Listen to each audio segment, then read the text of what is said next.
of your unit book, uh, we'll do a first example of how to generate a table of values.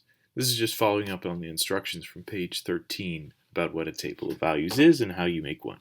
We saw there were 3 steps to coming up with a table of values. First, you pick some values for your X column and you put them in your table. And you see here there's a lot of freedom in terms of what you can do there. Then once you've picked some values for your X column, you go ahead and you substitute those X values into your equation, and then you calculate the Y value that goes with that X value just by simplifying the equation. So let's look at example A. I've got an equation here, y equals minus 2x, and the question is asking me to generate a table of values. Generate just means make, right? You make a table of values for y equals minus 2x. So the first step we saw was just make some x values up off the top of your head. It can really be anything, right? They can be integers, fractions, whatever. So let's say in this example here, I'm going to make up some numbers and I'm going to pick numbers that just to demonstrate they can be anything here. For x, I'm going to make this one negative 2.3. That's one x I'm going to use. Then over here, I'm going to make, I don't know, this next x, I'm going to make 3 over 2. You can put that in here. And then this is just going to be, I don't know, 4. And then I'm going to make this one 100, just to keep myself amused. Okay, so you see the jumps between these numbers don't have to be the same. Like the jump from negative 2.3 to 3 over 2 that's a jump of 3.8. Between this one here and this one here, that's a jump of 2.5. From here to here, that's a jump of 96. There isn't any rule about how these have to be spaced. You can do anything you want. You'll see that it's actually easier for you if you make the jumps the same from one to the other, but that's not something you have to do. That's just something you can do. Step 1 was just figuring out what x's I want to use. I chose these ones, maybe not the most strategic choices, but that's step 1. I've done it right so far, right? My values are getting bigger as I go down the table. That's all I have to do. Now step 2 was just to take these x values that I've come up with and substitute them one by one, each in their turn, into the equation.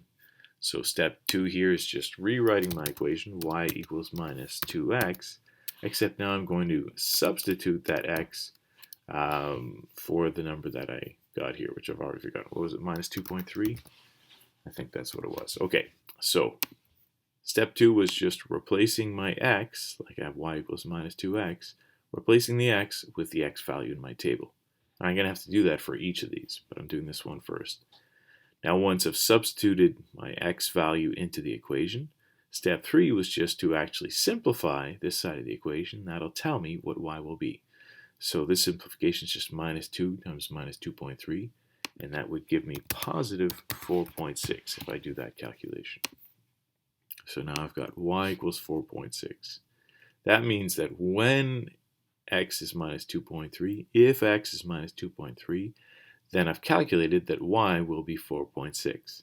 That means 4.6 is what I can put in my table right here in the y column. Okay, let me do that again now, all over again, except now for my next x value.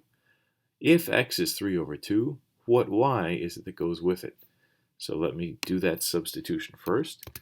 Instead of writing y equals minus 2x, which is my original equation, I substitute by replacing my x with the value for y that I have. With the value for x that I have in this line of the table.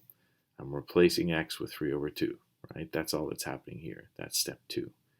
Now step 3 is just simplify this equation so that I get the y that goes with x being 3 over 2.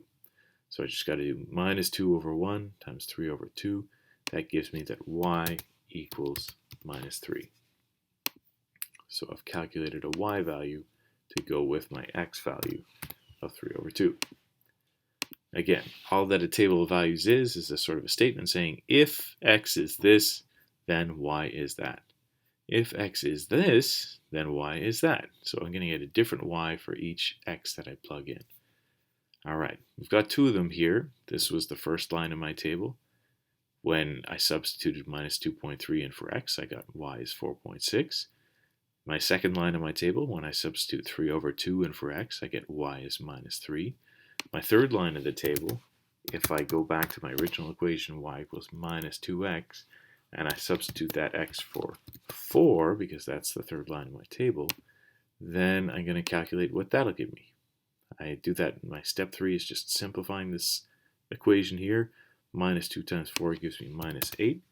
So once I simplify this equation, I just get that y is minus 8. What that means is when x is 4, y is minus 8. When x is 4, y will be minus 8.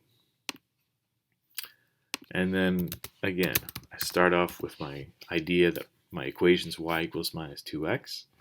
I look at my line in the table. I see that the x I've got here is 100, so I replace the x with that number in brackets.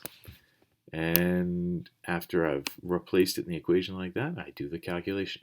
Minus 2 times 100 gives me minus 200. So when x was 100, y was minus 200. That means that I take this number that I've calculated here and I put it in the table underneath the y for that same line. And now I've got a table of values, just like that. Now, let's do it again for this example here, example B. But I'm going to show you that I mentioned your life can be a little bit easier on you if you decide to make your x values jump the same number each time. I'll show you what I mean.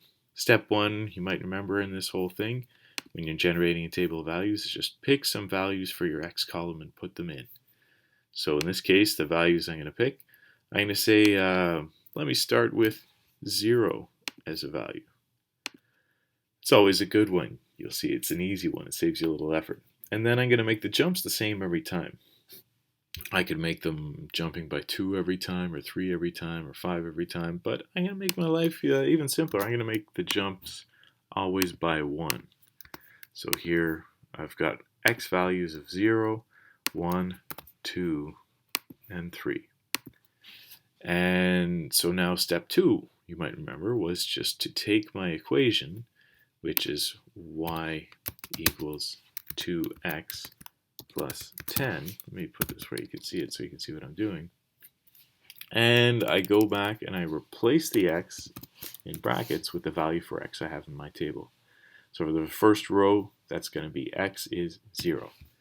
And now the calculation that I'll be doing here is just to calculate what y will be when x is 0. So I do 2 times 0, 0. 0 plus 10 is 10. I'm getting that y equals 10. Now you might have noticed here that in my equation here, y equals 2x plus 10, if I make x 0, then y will just be whatever that number is at the end here, that y-intercept. So I've got y is 10 here. Now, let me do my next line. Here I'm saying x is 1, so let me take my equation, y equals 2x plus 10, and I replace the x in brackets with the x value here, 1. In this case here, I do 2 times 1 is 2, and 2 plus 10 gives me 12, so y equals 12 is my simplified version when x is 1. That means I take that 12, drop it in the table right here, and I've got the next line of my table. Next up here, I've got y equals 2x plus 10 again, but I'm replacing x with the next value in my table, which is 2. So what happens when x is 2? I can answer that question by doing the calculation here. Let me do 2 times 2, that's 4, and 4 plus 10 is 14. So when x was 2, then surprise, surprise, y is 14. Now I mentioned that it's easier when your jump for x's stays the same every time. The reason why it makes things easier is if you watch what's happening to the y's here, see they're jumping by the same thing every time as well.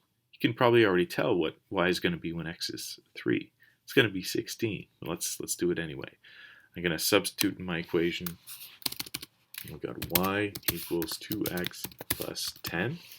And in this case, I'm replacing the x with 3. So when x is 3, let me calculate here. 2 times 3, that's 6. 6 plus 10 is 16.